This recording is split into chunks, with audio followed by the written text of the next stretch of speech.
Salam sejahtera dalam kasih Kristus. Bapak Ibu, kita mendengarkan kebenaran firman Tuhan di Paskah ini, dan saya undang kita tundukkan kepala sejenak, berdoa. Bapa di surga, sertai, urapi, berkati firman, karena kami ingin Tuhan, kami dikuatkan, disegarkan di Paskah ini dengan kebenaran hari ini. Terpujilah nama Bapa di surga. Kami sudah berdoa dan mendengar firman-Mu dengan iman, dalam nama Yesus, haleluya, amin. Markus pasal 16 ayat 1 tentang kebangkitan Yesus.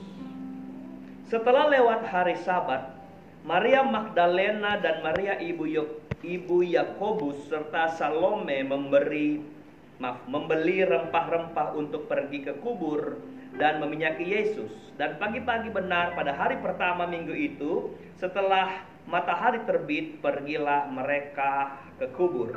Apa yang kita catat di sini adalah ketika hari Sabat, hari di mana Tuhan akan bangkit.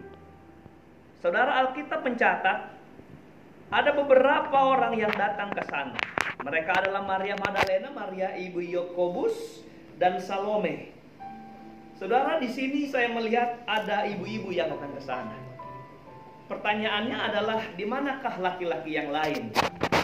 Di manakah murid-murid yang lain yang dulu paling kita kenal dekat dengan Tuhan? Apakah ini sebuah gambaran sekarang bahwa memang wanita-wanita jauh lebih agresif, jauh lebih semangat, jauh lebih berapi-api dalam mengiring Tuhan? Mungkin saudara bisa sedikit melihat bahwa dalam ibadah-ibadah jauh lebih banyak wanita-wanita daripada pria-pria. Nah, apakah itu menunjukkan bahwa di sorga pun akan jauh lebih banyak wanita daripada pria-pria? Tapi puji Tuhan, ini boleh menjadi kekuatan buat kita bahwa siapapun saya dan saudara, kita harus tetap setia kepada Tuhan. Amin. Haleluya. Mereka pergi pagi-pagi benar pada hari pertama minggu itu setelah matahari terbit. Pergi kemana? Pergi ke kubur. Ayat 3, mereka berkata seorang kepada yang lain, siapakah yang akan menggulingkan batu itu bagi kita dari pintu kubur? Ayat 4, perhatikan baik. Tetapi ketika mereka melihat dari dekat, tampaklah batu yang memang sangat besar itu sudah terguling. Peristiwa pertama yang ingin Tuhan kerjakan pada saat kebangkitan adalah batu besar terguling. Batu yang menutupi kubur. Bapak Ibu yang diberkati, sebelum jauh saya mau katakan begini. Yesus itu ketika dia mati, dia itu meninggalkan kemanusiaannya dalam kubur. Dia sekarang bangkit sebagai Yesus yang adalah 100% Allah. Jadi keilahiannya yang dia sandang pada waktu kebangkitannya adalah tubuh kemuliaan. Saudara, jadi tidak dapat terbatasi oleh apapun. Kita tahu beberapa kali ketika dia mengadakan perjumpaan atau menunjukkan dirinya setelah bangkit, dia bisa menembus dinding-dinding yang tertutup, pintu yang tertutup. Seharusnya pada saat dia bangkit di dalam kubur, dia bisa keluar tanpa perlu menggolek batu itu, menggulingkan batu itu. Tapi pertanyaannya, kenapa Tuhan gak mau memakai kemampuan ilahinya untuk tembus di batu itu, tembus dinding kubur itu, tapi dia mau supaya batu ini terguling, terbuka. Saudara, ada pesan yang indah di sini sebenarnya. Pesannya adalah Tuhan mau seluruh mata di dunia ini dapat menengok sampai ke tempat di dalam kubur di mana dia pernah dibaringkan sebagai Yesus yang mati. Yesus yang pernah turun ke alam maut, turun ke dunia orang mati. Nah, Bapak Ibu yang diberkati Tuhan, supaya apa? Supaya berita kebangkitan Tuhan adalah berita kepastian. Bukan cerita omong kosong. Kalau mungkin batu ditutup, lalu Yesus bangkit tanpa batu digolekkan, digulingkan, orang mungkin masih bisa berargumen atau beralasan, atau bisa membantah kebangkitannya dengan berkata, dia masih ada di dalam. Tapi itulah tujuan Tuhan. Kenapa? Supaya dunia mengakui siapapun di dunia ini, Allah mau setiap orang mengaku bahwa dia adalah Allah yang sudah bangkit dan sekarang dia duduk di sebelah kanan Bapa. Kita baca ayat yang kelima. Lalu mereka masuk ke dalam kubur. Jadi perempuan-perempuan ini masuk ke dalam kubur. Dan mereka melihat ada seorang muda yang memakai jubah putih duduk di sebelah kanan. Mereka pun sangat terkejut. Tetapi orang muda itu berkata kepada mereka, "Jangan takut. Kamu mencari Yesus orang Nazaret yang disalibkan itu. Ia telah bangkit. Ia tidak ada di sini. Lihat, inilah tempat mereka membaringkan dia. Tetapi sekarang pergilah, katakanlah kepada murid-muridnya dan kepada Petrus, ia mendahului kamu ke Galilea. Di sana kamu akan melihat dia, seperti yang sudah dikatakannya kepadamu." Jadi saat perempuan-perempuan ini masuk ke dalam kubur, apa yang mereka lihat di sana? Mereka terkejut, ada seorang muda, kata Alkitab, dengan memakai jubah putih. Dia sedang duduk di sebelah kanan. Saudara, mari pertama kita melihat pemuda ini sebagai bayangan. Satu, pemuda ini adalah gambaran Tuhan Yesus. Dia bisa adalah Tuhan, karena dalam cerita Injil yang lain, murid-murid yang bertemu dia, mereka pikir dia sebagai penjaga taman. Wanita-wanita yang bertemu dia berpikir dia sebagai penjaga taman, karena mereka ditutup penglihatan mereka. Sama seperti dua orang murid yang turun ke Emmaus. Mereka berjalan dengan Yesus, tapi mereka tidak kenal Yesus. Apakah mungkin seorang muda dalam kubur ini adalah Yesus itu sendiri? Hanya para wanita-wanita yang datang masuk ke kubur itu tidak kenal dia. Oke, yang kedua, mari kita coba melihat atau menggambarkan bahwa seandainya pemuda ini bukan Yesus, tapi itu adalah malaikat yang datang pada waktu itu. Saudara, saya tidak menekankan di sini apakah malaikat atau Yesus. Saya menekankan inti terdalam dari makna ini. Saudara, saya mau katakan begini, berita tentang kematian, berita tentang bangkitnya Yesus menjadi Allah yang 100%, itu disampaikan dari mulut. Ulang, dari mulut. Sekali lagi, dari mulut Allah sendiri. Dari mulut utusan surga. Jadi bukan dari mulut manusia. Haleluya. Bukan dari mulut manusia. Coba saudara bayangkan bagaimana sebuah pekabaran Injil itu dilakukan oleh utusan surga dan bukan manusia. Saudara, kita lihat hari-hari ini, ada berapa banyak pengkhotbah, sesama pengkhotbah saling mengkritik. Seorang menginjil dengan hebat, dikritik yang lain mengkritik karena sebuah pelayanan orang lain. Saudara, kenapa? Karena mungkin mereka masih bisa melihat sebuah pelayanannya ada kekurangan karena mereka manusia biasa. Sekarang saya katakan, jikalau pelayanan penginjilan dilakukan oleh utusan dari sorga, siapakah yang bisa membantah? Itu persoalannya. Jadi saya mau tekankan di sini adalah berita atau sabda atau pekabaran Injil pertama tentang kebangkitan Tuhan adalah berita yang disampaikan langsung dari kerajaan sorga. Luar biasa, haleluya. Itu sebabnya di satu sisi yang lain Paulus berkata, yang kurindukan, yang aku kehendaki ialah mengenal dia dan mengenal kuasa kebangkitan.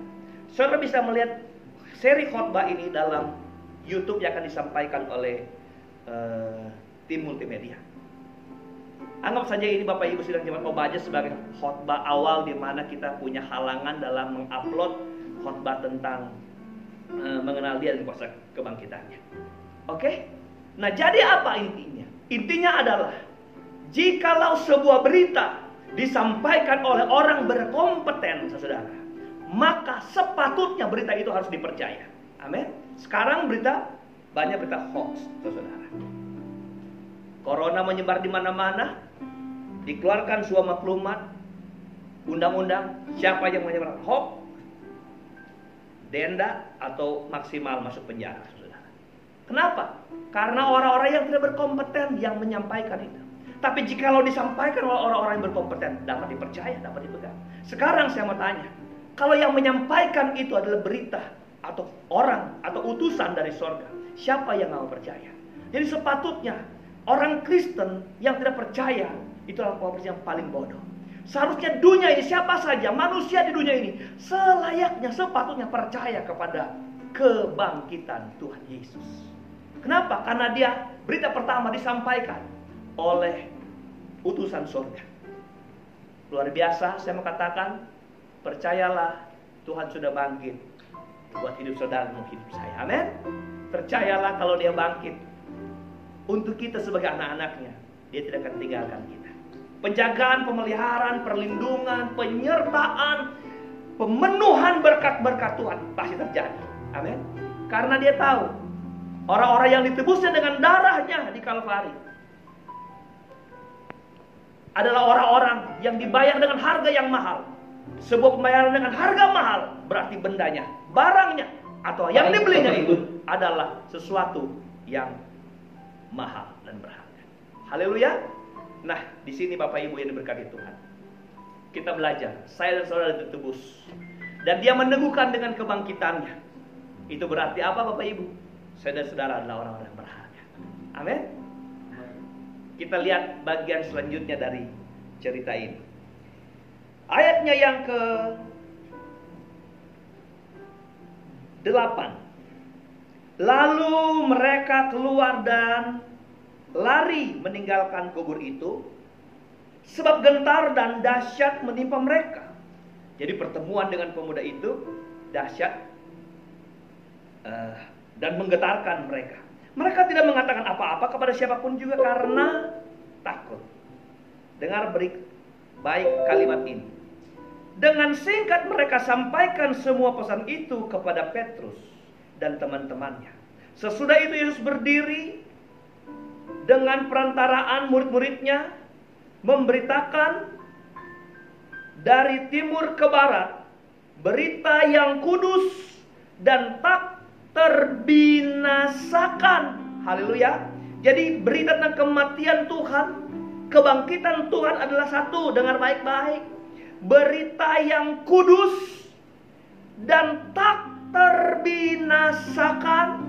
Sampai hari detik ini ada orang-orang yang mencoba membinasakan, menutupi tentang kekuatan kebangkitan, tidak bisa. Tentang keselamatan yang kekal itu. Saudara, saya baca ulang. Dengan singkat mereka sampaikan pesan itu kepada Petrus dan teman-temannya. Sesudah itu sendiri dengan perantaraan murid-muridnya memberitakan dari timur ke barat. Saudara, tadi berita kebangkitan Tuhan disampaikan di dalam kubur kepada 3 wanita, 1 utusan sorga. Sekarang setelah kita pahami bahwa saya dan saudara dibangkitkan oleh Tuhan, haleluya, saya dan saudara harus bersaksi. Amin. Saya dan saudara yang punya tugas hari-hari ini untuk menyampaikan berita kebangkitan Tuhan. Artinya apa? Setiap orang Kristen, setiap orang percaya diberi tugas, pergilah ke seluruh dunia, beritakanlah Injil. Barang siapa percaya kepadanya dibaptis. Haleluya. Saudara mungkin berkata, saya tidak bisa pergi ke seluruh dunia, ke kampung sebelahnya saya sudah susah. Tapi saya berkatakan, mulailah dari Yerusalem. Mulailah dari rumahmu. Mulailah dari keluargamu. Mulailah dari orang-orang terdekatmu. Ceritakan tentang kuasa kebangkitan Tuhan. Seorang yang menginjil adalah seorang yang menceritakan tentang Yesus dengan karya-karya keselamatannya. Amin, saudara. Jadi mulai sekarang ceritakan tentang Yesus. Saudara boleh menceritakan engkau diberkati Tuhan dengan dahsyat dan luar biasa. Silakan saudara.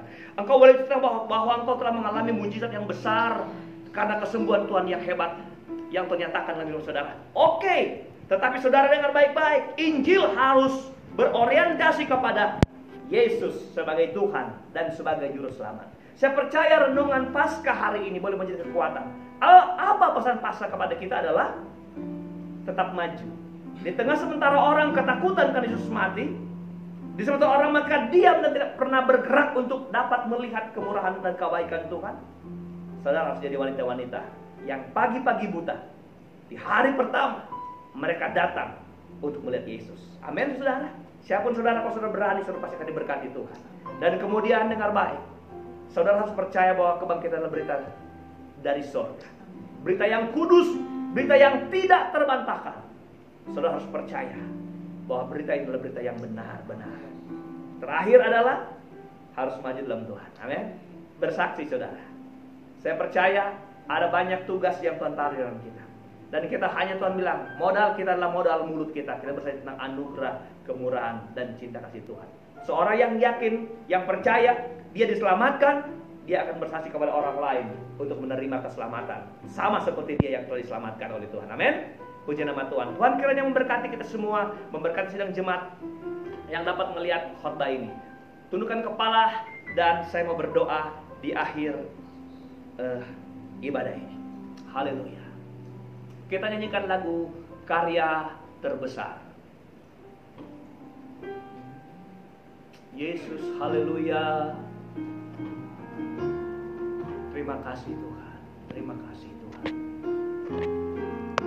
Karya terbesar dalam hidupku, pengorbananmu yang selamatkanku. Engkaulah harta yang tak ternilai, yang ku miliki dan ku hargai. Yesus, Engkau ku kagumi. Dengan setengah suara, karya terbesar dalam hidupku. Allah Bapa kami dalam surga, Tuhan, dalam nama Yesus Juru Selamat kami, berita firman Allah telah disampaikan, dan hamba berdoa biar berita ini boleh menjangkau setiap telinga yang mendengar dan mengubah mereka, Tuhan. Mereka tidak hanya sebagai penonton atas berita ini, Tuhan, tapi mereka akan mengalami kuasa dari berita ini. Tuhan, Engkau sudah bangkit bagi kami, Engkau sudah bangkit bagi kami semua. Kami percaya Engkau akan terus menyertai dan melindungi kami. Hamba berdoa khusus buat sidang jemaat Obaja yang sedang menyaksikan khotbah ini, Tuhan. Lawat mereka dengan kuasa-Mu, lawat mereka dengan cinta-Mu, Tuhan. Kalau ada yang sakit, sembuhkan dalam nama Tuhan Yesus Kristus. Kalau ada yang lemah, Tuhan berikan kekuatan. Kalau ada yang bimbang, Engkau tetapkan hati mereka. Ingatkan firman Allah yang mereka pernah dengar, supaya terus berbicara di hati mereka. Dan kalau ada jemaat Tuhan yang lemah, yang mulai mundur, Tuhan, dan menjauh daripada Tuhan, siapakah kami, Tuhan? Hamba berdoa mereka adalah anak-anak Tuhan. Dan saya percaya ada Roh Kudus sedang bekerja di hati mereka, supaya mereka dapat merespon panggilan Tuhan melalui pekerjaan Roh Kudus di hati mereka, supaya mereka kembali datang kepada Tuhan, menghargai kebangkitan yang Tuhan sudah kerjakan di dalam hidup mereka sedang jemaat Tuhan. Dan kami berdoa buat gereja Obaja, Tuhan, supaya kami boleh semakin hari semakin maju dalam Tuhan. Terpujilah Engkau Bapa dalam nama Yesus. Engkau akan berkati pelayanan kami, Tuhan. Engkau berkati dan lindungi kami seterus senantiasa, Tuhan. Terima kasih banyak Bapa di sorga. Dalam tangan Tuhan kami serahkan kehidupan kami. Inilah doa ucapan syukur kami. Kami akhiri ibadah kami, khotbah ini, Tuhan. Dan kami percaya anugerah dan damai sejahtera, kuasa dan kasih sayang dari Allah Bapa, Anak dan Roh Kudus, di dalam nama Tuhan Yesus Kristus tetap menyertai sekalian kita yang percaya, yang setia, yang taat, dari sekarang sampai hari Maranatha Tuhan Yesus kembali. Dalam nama Yesus kami sudah berdoa. Haleluya, haleluya, amin. Tuhan Yesus memberkati kita dan salam Paskah, selamat Paskah, haleluya.